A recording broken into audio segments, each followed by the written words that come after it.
Suicide Squad Kill the Justice League might not be the end of the Batman Arkham timeline. Now, some of you are already rolling your eyes. Some of you are happy with glee, like a little kid on Christmas, getting ready to open his present. Like, oh yeah, maybe there's going to be more. I don't know what to think about this, but I kind of want to get your thoughts and talk to you about it. You know that when it comes to news on a lot of stuff I like, especially these superhero properties that I really enjoy, I try and cover it as it happens. But sometimes things slip through the cracks. I try and do a mixture on this channel of relevant now videos, like things that are happening that I care about, and also things that I think you can go back and watch in 5 years that will still be relevant, whereas news isn't. It just doesn't matter after a few years.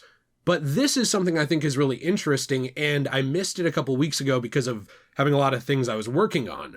But that is that James Gunn has sort of hinted that there might be more Batman Arkham games, or at least more to that universe after Suicide Squad Kill the Justice League. I want to talk to you about this, about why I think it could be a good or bad thing, and get your opinion on it, because I've seen some channels cover it. Some of them are very big, reputable, great channels. Some of them are like the channels that are basically just, hey, everything is amazing.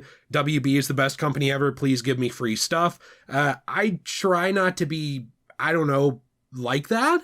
So I wanted to take a look at the good and the bad of this and where this actually comes from.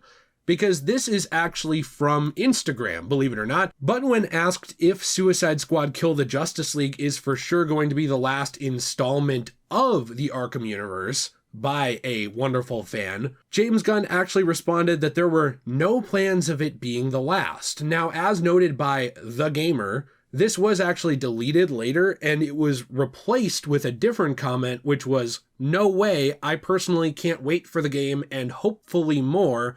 I'm a fan." So I think this is interesting because this has happened before. And you know what? Whenever I report on like this figurehead or this actor or this person said this thing on social media, I feel like a tabloid. It's why it's hard to talk about this stuff. But there are actually layers to this reveal that I think are interesting. So the first is that a lot of people have already decided before it comes out that Suicide Squad Kill the Justice League is going to be bad. I want to address that. My problem with this universe is how it has been structured.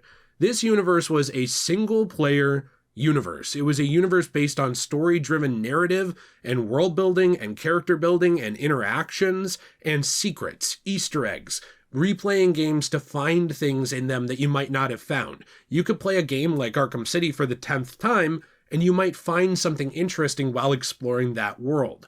This was what was being built. However, I do think that there's a very reasonable argument that if you were going to try and springboard out to other characters, it probably should not have been after literally 5 Batman Arkham games, and I believe at least 1 mobile game, because they did Asylum, City, Origins, Night, and also Origins Blackgate as a spin-off game. That's 5 games about Batman. And then, what did they do? Well, we got nothing for quite a while. I believe about 8 years now it's been, since 2015 with Arkham Knight.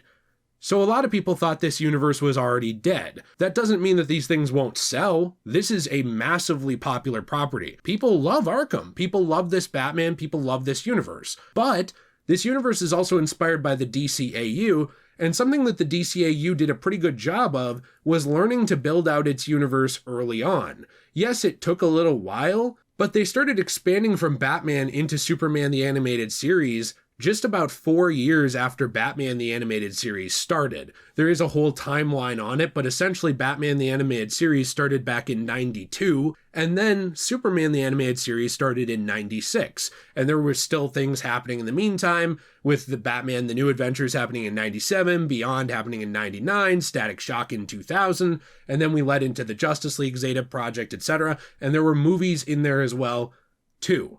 But my point is that they didn't just do Batman for a long time and then decide at the very end, oh geez, maybe we should do some games of other people. And it's also pretty obvious that with this whole issue comes the fact that there were multiple games canceled in development at WB Games, some of which were reported to have taken place in the Arkham timeline. One of them being that Arkham Batman Beyond game with Damian Wayne that we broke down before, that a lot of people didn't believe was real, and then more and more came out about it, and it was basically confirmed.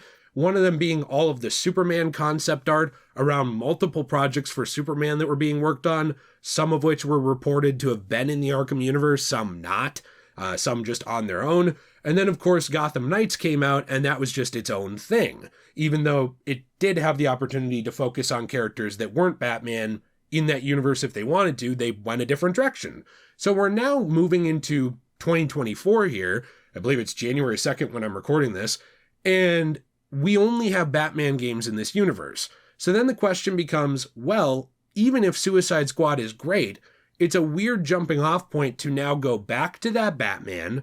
Worth mentioning, the voice actor unfortunately and very sadly passed away, but this probably being his last performance as that version of Batman. Then, of course, we have the Suicide Squad being the focus of this game, which was teased all the way back in Arkham Origins, but never happened until now. And we don't have any other solo games in that universe yet. We have no Flash, no Superman, no Wonder Woman, nothing. And you might say, well, Jay, you know, your big concern with Suicide Squad Kill the Justice League is, will it be respectful of these characters, especially given all of the commotion going on around leaks and things like that? Will it actually be a full game because it's games as a service? And Jay, you don't love those games, which is true. I will admit that. And also, where do you go from here? Those have always been my concerns with this game. And when I talk about things like Suicide Squad Kill the Justice League looks like it's in trouble, it's because it's always getting bad press. It's always kind of stepping in it. WB has done a pretty poor job of managing expectations around the game, of setting the bar for what it's going to be. Their whole thing with always online and then only having offline as a patch later on, those things were all bad looks. And you can absolutely be like, no, it's great, I love it. But you have to admit, no matter what, that there is a reason why a lot of people love those original games. They love that they are these preserved experiences that someone could theoretically go back to in 100 years without worrying about the internet, without worrying about having to play it with other people or anything like that. There's a reason why people who fell in love with that formula and who demanded and asked for and honestly complained about, rightfully so, not getting any other characters in that universe, their own games, are now like, well, why did we go to the Suicide Squad? It could be the greatest game ever, but it's just not the next step a lot of people wanted to see. On top of that, my final concern with this is the fact that we do have David Zaslav, who is at the head of Warner Bros. After the Discovery merger, saying that their focus is on transforming their biggest franchises from largely console and PC-based with 3 to 4 year release schedules to include more always-on gameplay through live services, multi-platform, and free-to-play extensions, with the goal to have more players spending more time on more platforms. So we now have potential for great games, right? Like Rocksteady has proven themselves in the past. I even think WB Games Montreal proved themselves with Arkham Origins. I think it was too rushed. I think that nowadays, though, especially playing it on PC, the game is fantastic. I love it. But we look at this and we have the potential for greatness. But we also have a situation where the heads of Rocksteady, the founders, Sefton Hill and Jamie Walker, left. They're not with the company anymore. With them goes a certain amount of goodwill and also a certain creative direction that it's hard to emulate. It's not impossible when heads leave, but it's difficult to, one, get that public trust back because people knew who they were, and two, it's difficult to follow in the footsteps of people who we know really cared about these properties.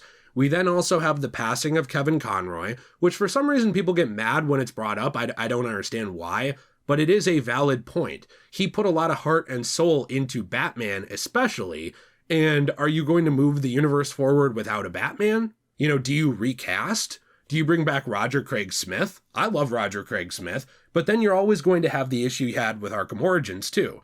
I never felt this way, but a lot of people were always harping on Roger Craig Smith. They were always comparing him to Kevin Conroy. Same with Troy Baker for Mark Hamill, with the Joker. They were always saying, yeah, he's good, but he's not Mark Hamill. And that's always what you get with this. When you have a recasting of something so iconic, you're going to have comparisons. Whether they're always fair or not, they will exist, and they will cause a narrative to form around that thing.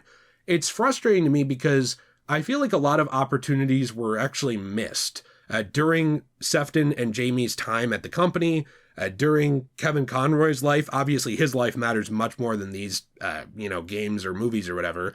But to continue that story, if you wanted to, with that character, during the follow-up to Arkham Origins, if you wanted to keep going with Roger Craig Smith, so that you weren't put in a weird position where the one super iconic voice actor passed away, and now you're left kind of scrambling, like, what do we do? And then there's questions about, will Wonder Woman be in this universe? Will it not?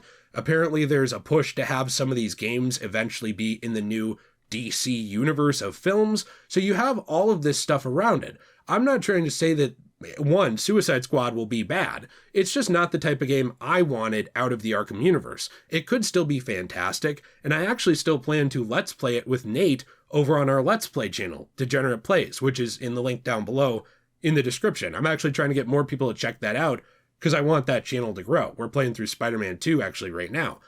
But my point is that it doesn't mean this will be bad or good. I just want to know your thoughts on it, because there's a lot of potential to do great things, but there's also a lot of potential to drop the ball here, and people are already very skeptical, and I would argue ready to dislike Suicide Squad. Like, Suicide Squad doesn't really even need to give them an excuse. There's definitely people like content creators, people on Twitter, people in the comments that shill for it that are like, I am convinced it will be the best game ever, and anyone who doesn't like it is a giant moron. Like, those people exist, and they're idiots too. But there's also people who are like very, very rooting for its failures, like before it's come out. Like, it could be the greatest game ever, but they still want it to fail. I guess I'm kind of in the middle here. I want the game to be good. If you're going to continue this storyline, especially with Kevin Conroy being one of his last performances here, I want that to be respectful and good. And I hope that it is. And I have some concerns about it because of everything, that people were talking about online about it a couple weeks ago, which I tried to voice in a mild-mannered, nice way. But I'm concerned about Zaslav pushing these live services, the next game being a live service. I'm concerned about the founders leaving.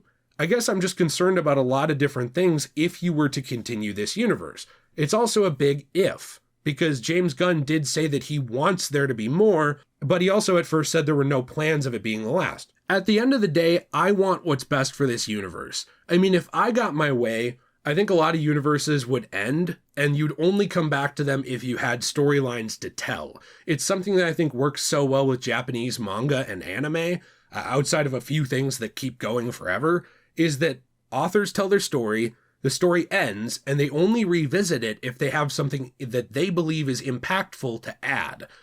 With American superhero media, it's the opposite.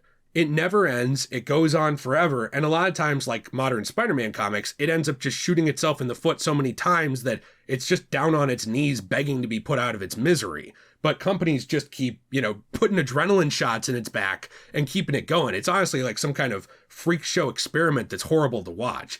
I just don't want that to happen to this universe. So that's why I want to know your opinions on it.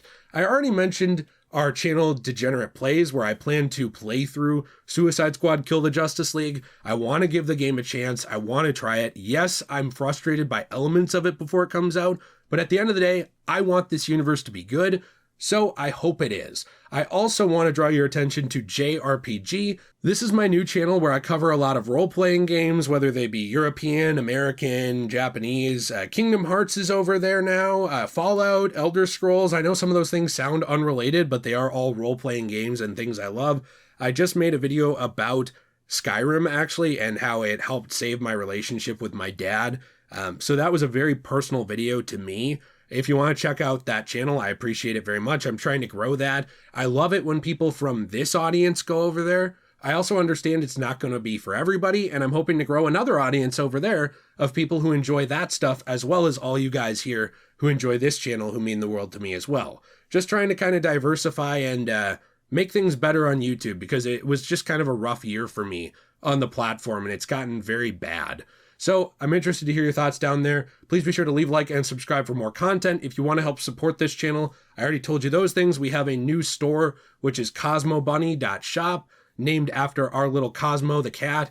And this store has custom resin pieces, which are fantastic, out of recycled comic book pages and manga pages from basically damaged comics and manga that were being tossed out by local stores. We do also have handmade wonderful jewelry that my wife does, and it's just going to be, as Norman Osborn would say in Spider-Man 1, a hell of a time! So I hope you'll check all that out. Have a fantastic day, and as always, everyone, stay shway.